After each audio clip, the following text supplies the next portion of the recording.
വർഷം മുൻപ് കോഴിക്കോട് വെസ്റ്റിൽ സ്വദേശി KT വിജിലിനെ കാണാതായ കേസിൽ വഴിത്തിരിവ്. സരോവരത്തെ ചതുപ്പിൽ നടത്തിയ തെരച്ചിലിൽ വിജിലിന്റേതെന്ന് കരുതുന്ന അസ്ഥി കണ്ടെത്തിയിട്ടുണ്ട്. തലയോട്ടി ഒഴികെയുള്ള അസ്ഥി ഭാഗങ്ങളാണ് ലഭിച്ചത്.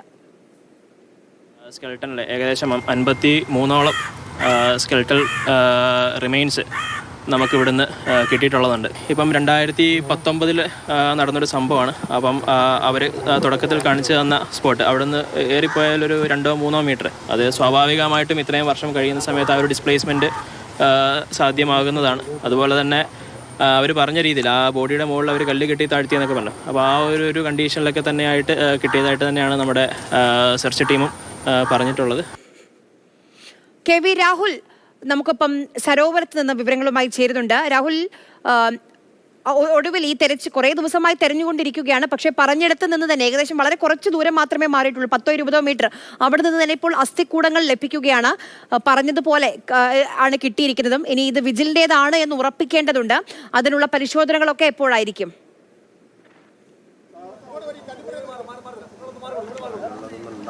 തീർച്ചയായും കേസിനെ സംബന്ധിച്ച് ഏറ്റവും നിർണായകമായ കണ്ടെത്തൽ തന്നെയാണ്. 53 അസ്ഥിഭാഗങ്ങളാണ് നിലവിൽ ചതുപ്പിൽ നിന്ന് കണ്ടെത്തിയിട്ടുള്ളത്. തലയോട്ടി ലഭിച്ചിട്ടില്ല. അതിനുവേണ്ടിയുള്ള പരിശോധന ഇപ്പോഴും തുടരുകയും ചെയ്യുന്നുണ്ട്. നമ്മൾ തത്സമയ ദൃശ്യങ്ങളാണ് സ്ഥലത്ത് നിന്ന് കാണുന്നത്. അവിടെ ഒരു നീല ടാർപോളിൻ വിരിച്ച് കാണാം. അതിലാണ് അസ്ഥിഭാഗങ്ങൾ നിരത്തി വെച്ചിട്ടുള്ളത്. അതിൻ്റെ ഇൻക്വസ്റ്റ് നടപടികൾ പൂർത്തിയാക്കുകയും ചെയ്തിട്ടുണ്ട്. ഫോറൻസിക് സംഘം പ്രാഥമിക പരിശോധന നടത്തിയിട്ടുണ്ട്.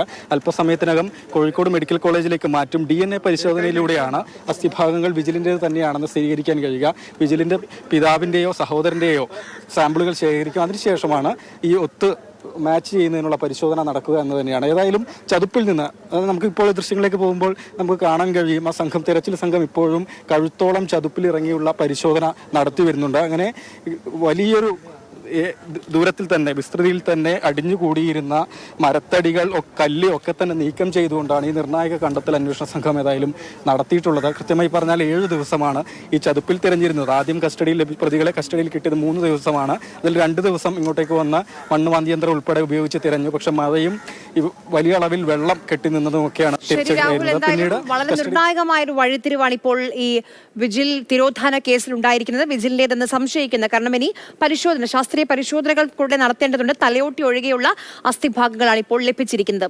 വിജിലിനെ കാണാതായ ആദ്യ ഘട്ടത്തിൽ തന്നെ പ്രതികളായ സുഹൃത്തുക്കളോടൊക്കെ അന്വേഷിച്ചിരുന്നുവെന്ന് അച്ഛൻ വിജയൻ. അന്ന് അറിയില്ല എന്ന് പറഞ്ഞവരാണ് ഇപ്പോൾ കുഴിച്ചു മൂടിയെന്ന് പറയുന്നതെന്നും വിജയൻ പറയുന്നു. KT വിജിലിന്റെ വീട്ടിൽ നിന്ന് അഞ്ജന സുകുമാരൻ നമുക്കൊപ്പം ചേരും. അതിനു മുൻപ് അച്ഛന്റെ പ്രതികരണം കേൾക്കാം. സ്റ്റേഷനിൽ പോകുന്നതിന് മുമ്പായിട്ട് അവിടുന്ന് 2 ദിവസം കഴിഞ്ഞപ്പോൾ ഇവരെ സുഹൃത്തുക്കളെടുത്ത് പോയി. ഇപ്പോൾ പറഞ്ഞ 2 പേരെ പിടിച്ചില്ലേ, അവരെടുത്ത് പോയി. അവരെ വീട്ടിൽ പോയിട്ട് സുഹൃത്തുക്കളെ എങ്ങനെ പോകുന്നുണ്ടോ, ഞങ്ങൾ വിളിച്ചിട്ട് സ്വിച്ച് ഓഫ് എന്നാണ് പറയുന്നത് എന്ന് അങ്ങേയറ്റം ചോദിച്ചിട്ട് ഒരു ഇല്ല അച്ഛാ എന്ന് പറഞ്ഞിട്ടാണ് ആദ്യം പോയിരുന്നത്. അപ്പോൾ ഇവരെ ഒന്നിച്ച് 4ാം ക്ലാസ് കഴിഞ്ഞാൽ 5ാം ക്ലാസ് തൊട്ടിട്ട് ക്രിസ്ത്യൻ കോളേജിലാണ് പഠിച്ചത്, SLC വരെ. പിന്നെ അവിടെ നിന്ന് 2 കൊല്ലം കോളേജിലും പോയി. അന്ന് അതിലൊക്കെ ഇവർ ഒന്നിച്ചാണ് സജീവമായിട്ട് 2-3 പേര് ഒന്നിച്ച് തന്നെ.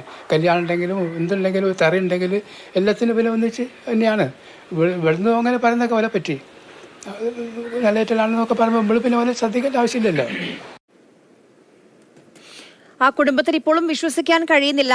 വിജിലിനെ കാണാതായ സമയത്ത് ഈ സുഹൃത്തുക്കൾ ഒന്നും അറിയില്ല എന്ന് പറഞ്ഞവരാണ് ഇപ്പോൾ കുഴിച്ചു മൂടിയതെന്നൊക്കെ കേൾക്കുമ്പോൾ ആ കുടുംബത്തിന് ഇപ്പോഴും അത് അവിശ്വസനീയം തന്നെയാണ്.